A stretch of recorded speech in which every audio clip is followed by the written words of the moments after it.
But I want you to know that God don't break His promise. It seems like every service I'm sharing with you that the Bible says in the book of Numbers that God is not a man that He should lie. That's right. Hello? He's not a man that He should lie, nor the Son of Man to change His mind. Amen? If He says He's going to do something, believe it, and you can rest assured, take it to the bank, He's going to do it. If He starts something in your life, it's going to happen. It's going to take place. Hallelujah. Whether you're a willing participant or you're not.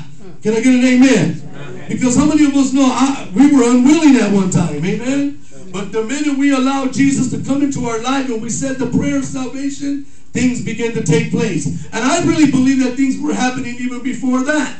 Last night I was reading a portion of scripture in Psalm 139 and verse 15 and 16, and he was talking about not a day goes by that I don't know what took place, that I don't know what's going to take place. He knows every word that's going to come from out of our mouth even before we speak it.